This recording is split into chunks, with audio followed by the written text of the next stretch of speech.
వేదికలు అలంకరించిన మన ఉప ముఖ్యమంత్రి వర్యులు పవన్ కళ్యాణ్ గారికి, కలెక్టర్ గారికి, అదేవిధంగా శ్రీని గారికి, కృష్ణరాజు గారికి, ఇక్కడికి విచ్చేసిన అధికారులకి, పత్రికా సోదరులు అందరికి కూడా పేరు పేరు నమస్కారం. ఇక్కడ ఈ నియోజకవర్గానికి ఒక ధైర్యం ఏమొచ్చిందంటే ప్రశ్నించే నాయకుడు మన పవన్ కళ్యాణ్ గారు. అంటే ఉప ముఖ్యమంత్రి అయ్యారు కదా ప్రశ్నించరని అనుకోవద్దు. ఆయన ప్రశ్నించడం అన్నది పవన్ కళ్యాణ్ గారి యొక్క తమ్మురులు. దానివల్ల ఏంటంటే పేదవాడికి ఉపయోగం కలుగుద్ది ఏ సమస్య ఉన్నా. మరి రాష్ట్రంలో ఓటు చేయకూడదని ఒక పిలుపుతో ఈ రాష్ట్ర భవిష్యత్తునే మార్చిన నాయకులు పవన్ కళ్యాణ్ గారు, చంద్రబాబు నాయుడు గారు.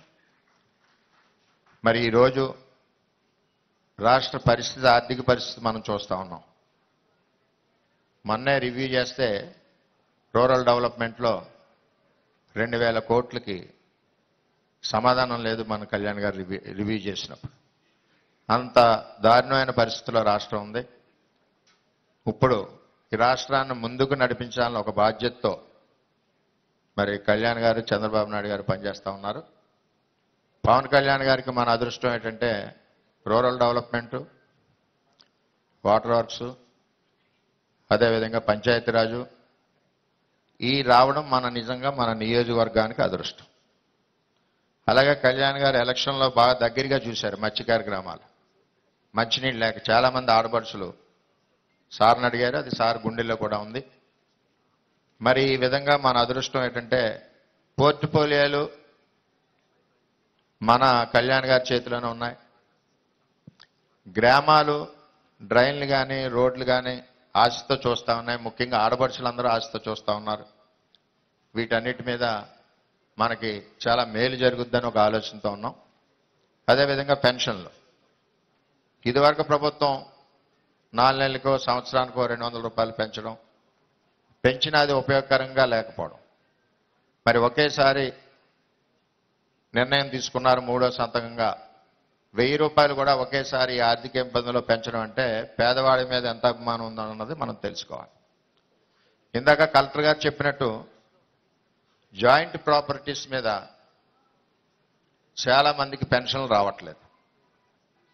రెండవది భర్త డైవర్స్ ఇవ్వకుండా కనపడకుండా పోయిన వాళ్ళు చాలామంది నియోజకవర్గంలో ఒక 100 మంది పైన ఉన్నారు నా దృష్టిలో.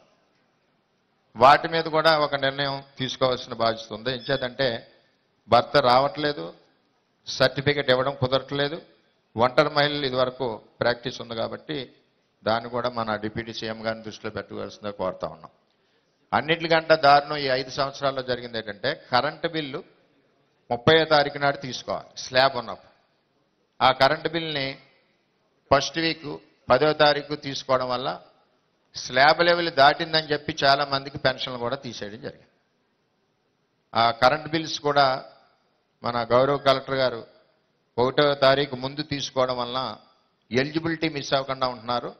ఇంటెన్షనల్గా గత ప్రభుత్వం ఏంటంటే ఫైనాన్షియల్ బర్డెన్ పడుతుందని చెప్పి ఫస్ట్ వీక్ 7, 8 తారీఖు తీసుకోవడం వల్ల వాళ్ళు స్లాబ్ లెవెల్ నుంచి జంప్ అయ్యి ఎలిజిబిలిటీ పోతున్నారు. ఎలిజిబిలిటీ పోయాక ఆ కరెంట్ బిల్ని సరి చేయమంటే కరెంట్ ఆఫీసులోంచి 6 నెలలు పడుతుంది. మళ్ళీ ఆన్లైన్లో లైన్ పెట్టేసరికి సంవత్సరం వరకు నష్టపోతూ ఉన్నాడు. దీని మీద ఒకటి టెక్నికల్ ప్రాబ్లమ్స్, దీని మీద ఒకటి దృష్టి పెట్టడం. అదేవిధంగా అసెస్మెంట్లు, ఇల్లు అసెస్మెంట్లు విపరీతంగా టీపీఓకి ఇష్టం వచ్చినట్టు వేసుకుని వెళ్తున్నారు తప్పితే ఒక థంబ్ రూల్ లేదు. ఇంత స్క్వేర్ ఫీట్కి వేయాలి, ఇంత ఏజ్ హౌస్ ఉంటే వేయాలని చెప్పి ఆలోచన అన్నది లోపించింది 5 సంవత్సరాల్లో కూడా. అలా కూడా పెన్షన్లు నష్టపోతున్నారు. అలాగే సదరన్ క్యాంప్ ఒకటి మరి ఇక్కడ లోకల్గా పెట్టాలి. సదరన్ క్యాంప్ కూడా లేక ఇబ్బందికర పరిస్థితుల్లో పెడుతున్నారు ఫిజికల్ హ్యాండిక్యాప్స్ అని చేత ఇవన్నీ కార్యక్రమాలు ఉన్నాయి కాబట్టి మరి ఎంతో ఆశతో నియోజకవర్గం ఉంది.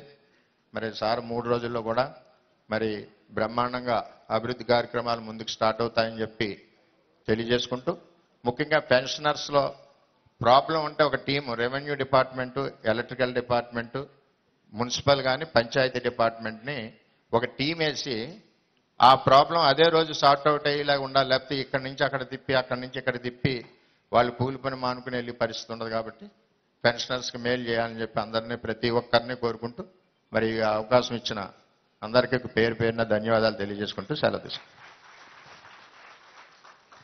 Thank you sir. ఇప్పుడు శ్రీ కృష్ణరాజు గారు వారిని మాట్లాడవలసిందిగా కోరుతున్నాం.